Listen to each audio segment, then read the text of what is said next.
A day in my life as a province girl living in Garchitorena. 6:30 AM nga ay nagising ako. Hindi ko nga alam kung bakit ang aga ako nagising kahit naman nagpuwit ako kagabi. Sa oras nga na to ay inaantok pa ako. Pero dahil hindi na ako makatulog ay naghilamos na lang din ako. Nakasanayan ko na nga maghilamos tuwing umaga sabi ng aking kamay. Pagkatapos ko nga maghilamos ay pumunta na agad ako ng kusina. Naglagay nga pala ako nitong soothing gel. Ayan, pampa-fresh. Tapos nga niyan, inigpit na ako ng aming higaan. Dito nga sa bahay namin ay kung sino huling magising ay siyang magliligpit. Eh di lugi ako lagi. Inasikaso ko na nga yung kakainin namin. Sabay nagtimpla na din ako ng kape para sa aming dalawa ni ate.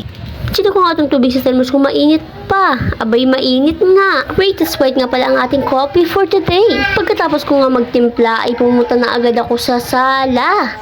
Para naman makapag-almusal na, nagugutom na ako. Ayan nga at itlog at sinangag ang ating almusal for today. Kababaeng tao nga ay laging nakataas ang paa. Sabing ayoko nga eh.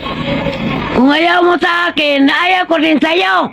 Nagsimula na nga akong kumain ng aking almusal at kape.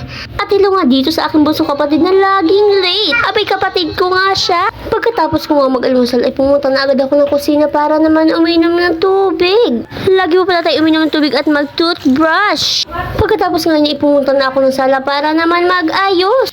Ang dami nga suklay dito sa bahay pero kapag kailangan ko ay walang nagpapakita. Himala nga at nagpakita siya. Ayan, nagsusuklay na ako. Pagkatapos niya, syempre, sabay natin ng lip tint.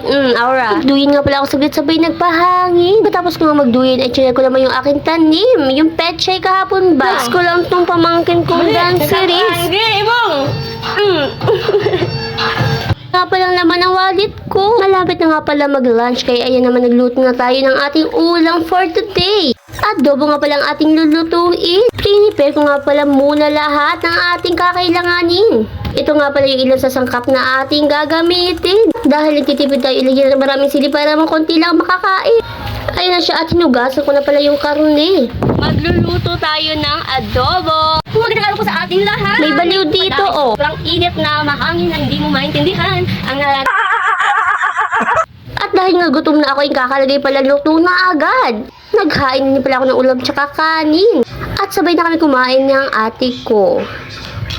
Pagkatapos nga kumain na ilang minutes ay naisipan ko na din maligo. 2:00 na nga ito ng hapon. After 5 minutes nga ay natapos na din ako maligo. Kaya fresh na ulit! Shoutout po pala dito sa ating dalawang followers! Ayan at fresh na nga ulit tayo. Nagsuklay na nga ako at naglipnit na rin. Ayan nga at umaura-aura na. Please like, share, and follow. And thanks for watching guys! Thank you so much! Babush!